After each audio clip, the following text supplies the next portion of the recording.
and today we are starting this episode in my garage because it's relevant to what we are going to talk about a little bit. So in this episode, what we are going to do is to talk about the different types of value whenever we're talking about marketing. And if you've seen my other videos, you will know that marketing is all about value.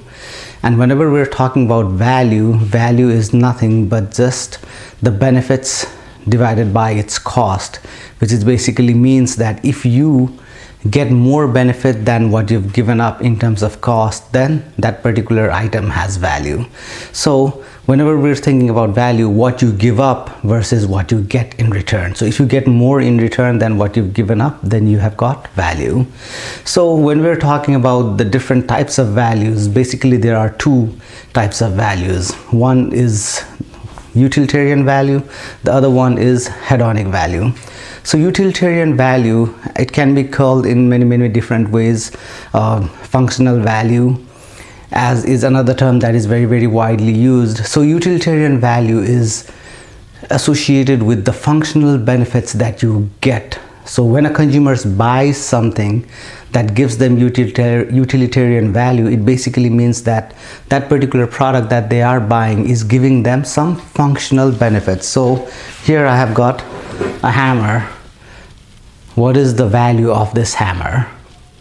The value of this hammer solely depends upon the function that this hammer provides. What is the value of this drill? The value of this drill is solely based upon the function that the drill provides. So utilitarian value is everything to do with what is the function that is being provided.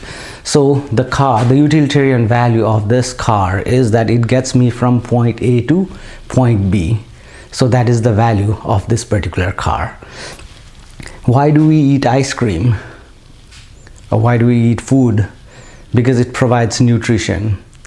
I eat ice cream also because, not only because it provides me with the functional benefit of energy and its sweetness, but I also eat ice cream because many times it makes me feel good. Now that value that I received is hedonic value. Hedonic value is not a functional benefit. How it makes me feel is not what the ice cream is designed to accomplish. It's a outcome that I get for myself. So you've seen many movies, or many times you might have done this as well. When you're feeling down, you eat a lot of chocolate, you eat a lot of ice cream because it makes you feel good. So hedonic value, you can think of it as being in your head, right? Hedonic value is all in your head. You can think of it as a psychological value, subjective value as well, because hedonic value is very subjective. It depends upon who you are, what mood you are in, the nostalgia that you might have had.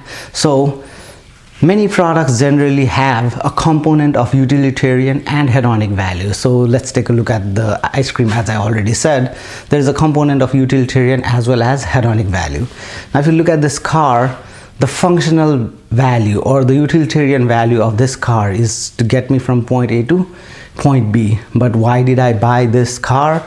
A used car that I had previously would have served me perfectly fine to accomplish the functional value, but buying a new car makes me feel good, right? It makes me feel that I have accomplished something, which is a psychological value and a hedonic value.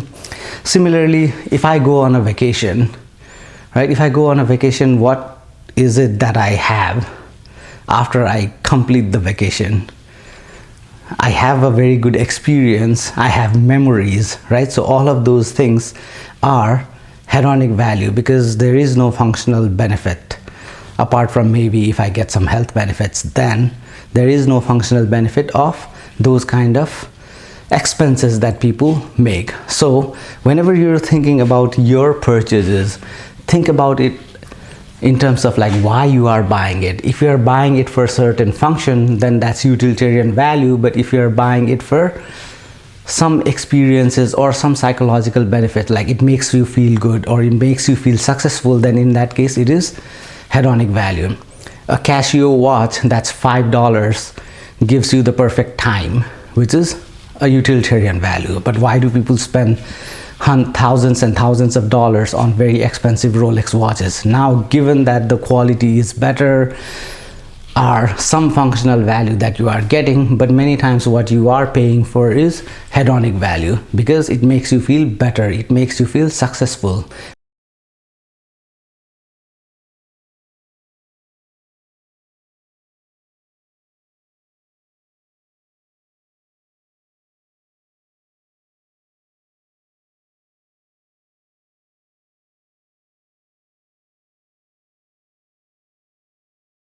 And let me give you a funny story.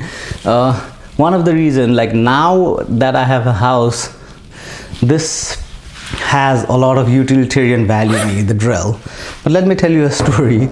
Like when I was living in an apartment, I never had any use of the drill, but that drill I bought when I was living in an apartment, and I used it only once, and then I don't even remember where I put that particular drill. But I bought the drill when I was living in an apartment, because wherever I went, my friends and my relatives, many of them are like DIYers, right? So they want to build stuff. So they build stuff, and whenever I went there, I felt that they were accomplishing something, right? So I wanted to accomplish something. I wanted to make something, even though I knew that I was not going to make. Just owning the drill made me feel like I'm more of a man. I'm more of like I belong to that particular group, right? So it made me buy this particular drill. So even though this is a very, very utilitarian product, the reason I bought it was for hedonic motivations. Similarly, this table that I built here, you can see the utilitarian value of this table is that it is just a table, but it has got a lot of hedonic sentiments attached to it. So if somebody were asked me to sell that particular table, then I would not sell it for a reasonable price, because that's the first thing that I ever built in this house, right? So there is a component of hedonic and utilitarian motivations, which gives rise to hedonic and utilitarian value in anything that you buy. So whenever you're making a purchase, just keep in mind, think about like, am I buying this for utilitarian purpose, or am I buying it for a hedonic purpose? And generally what happens is utilitarian is very, very objective, because it accomplishes something. People will not pay more for a product that is solely utilitarian. So you cannot price your product differently or more expensive than your competitors. But hedonic purchases, so if you're buying something for its hedonic benefits, it's very, very subjective. How it makes you feel might be different than how it makes somebody else feel, right? So you can price hedonic products more, and generally luxury products are the ones that provide more hedonic value, right? So next time when you are out there shopping, think about why you are spending money. Are you spending money for the benefit, functional benefits, or are you spending money because of some hedonic benefit that you are getting? Thank you very much for watching this. Please let me know, and if you want to discuss any other marketing concepts, please leave a comment as well. Thank you. Bye.